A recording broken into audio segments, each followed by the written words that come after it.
you relax a little more and try to accept a little more the worthiness, the deservability of you. We want you to stop acknowledging who you are on the basis of how things have been. In other words, if you would like to have a lot of money, and by that we mean the freedom to do what you want to do financially, we would like you to begin pronouncing yourself financially secure now.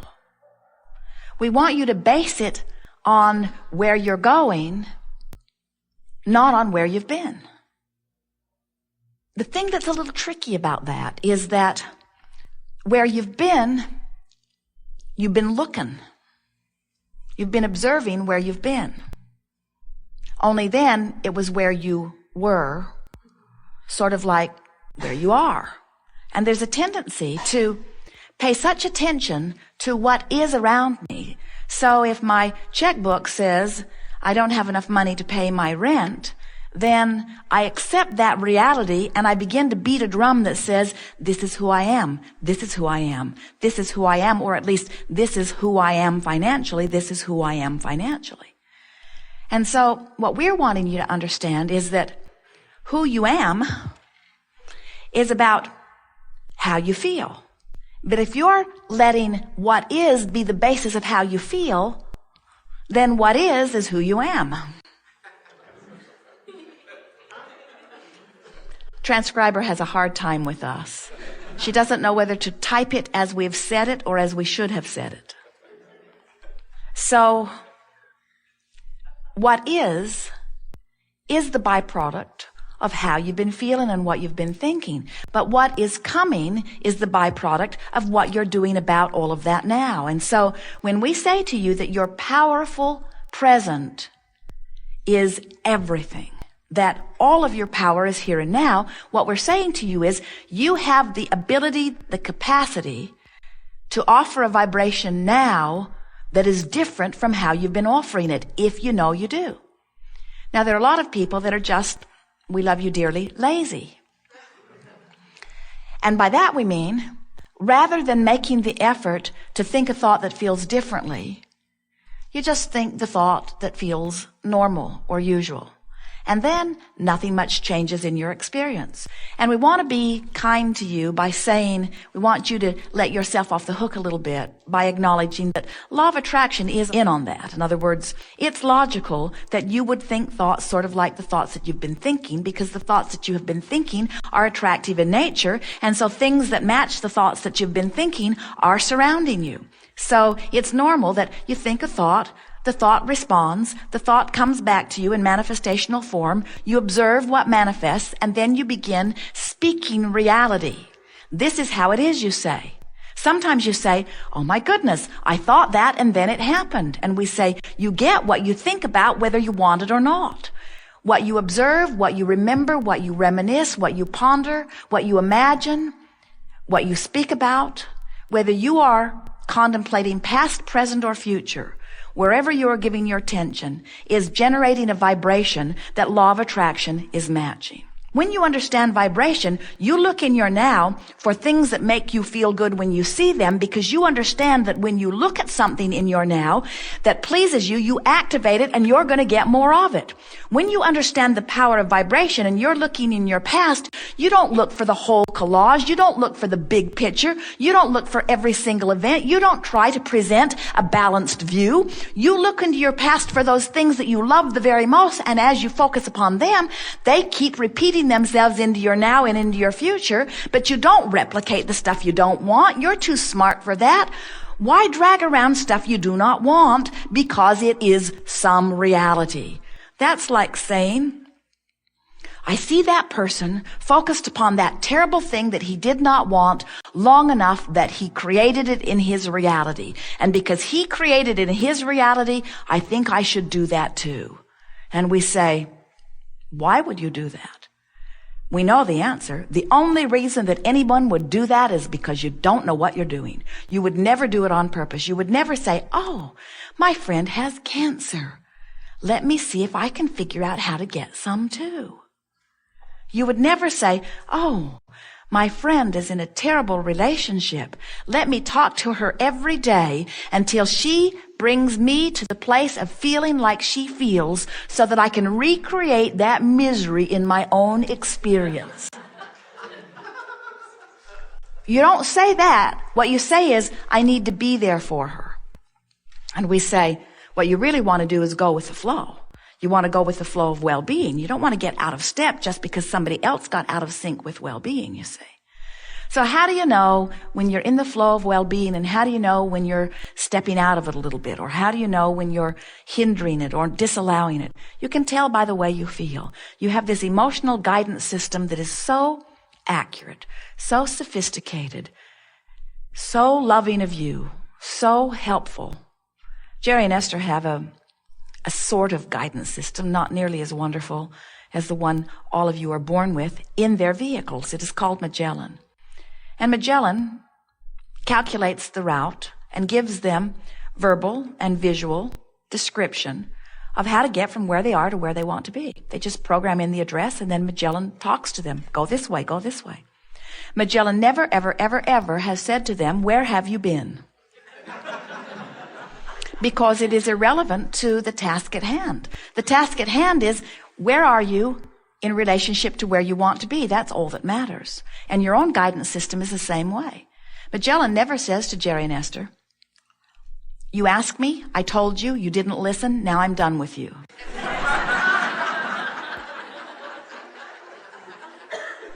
And your own guidance system is the same way. Your own guidance system is always there, fresh and willing to assist you from where you are to where you want to be. But you got to listen, and you got to know how your guidance system is talking to you.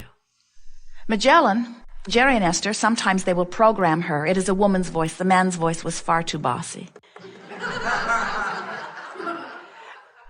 Jerry and Esther will program Magellan, and then they will get another idea.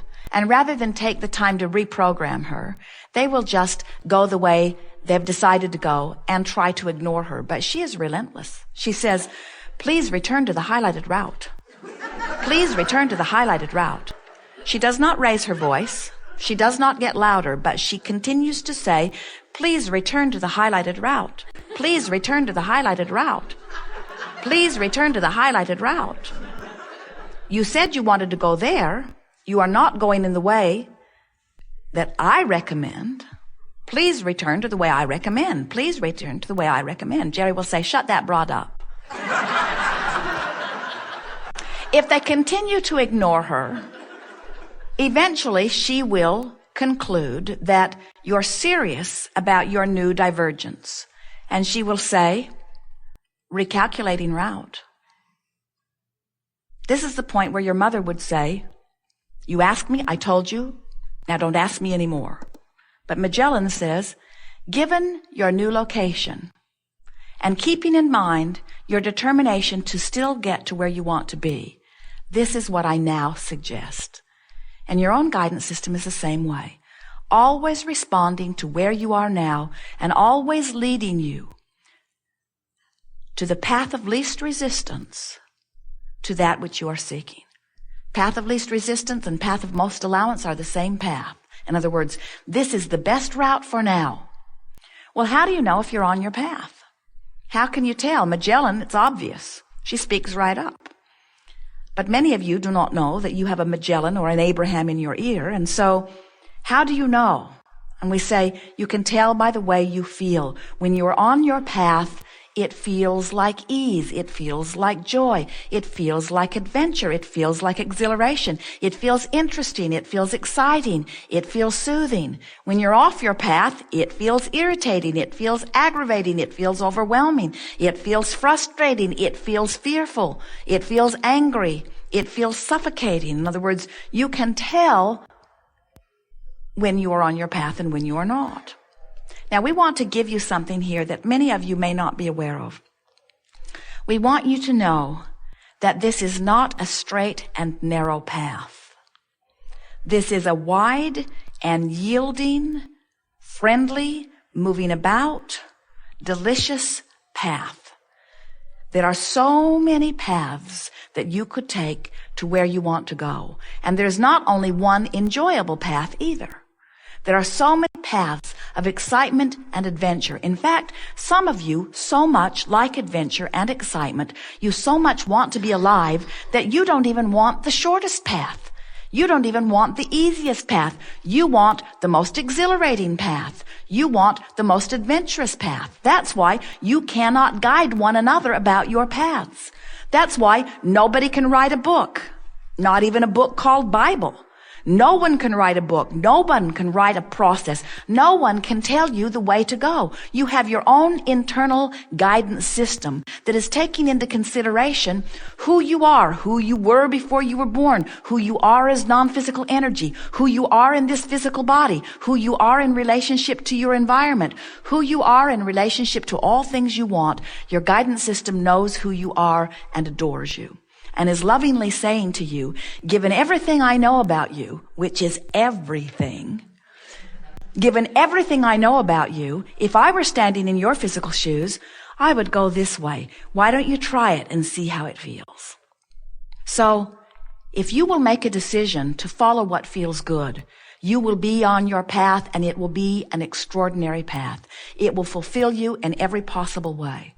We want you to understand that your path is not about this path that leads you to some place you want to be. It does do that, but that's not what the path is about. The path is about how fun it is to be on the path, how fun it is to be on the path, how fun it is to be on the path. In other words, you never get there, because as soon as you get to where you thought you were headed, even before you get to where you thought you were headed, the path lengthens, it expands. You never get there. Jerry and Esther were in Maui a few years ago. They've been there many times since, but on this particular occasion, they were on their way to Mama's restaurant, a fabulous restaurant on the other side of the island. And off they went. They knew where they were going. They'd been there before. And in the sky was the most incredible rainbow they had ever seen. So vivid in color. And Jerry said, Mama's is over there somewhere near the end of that rainbow.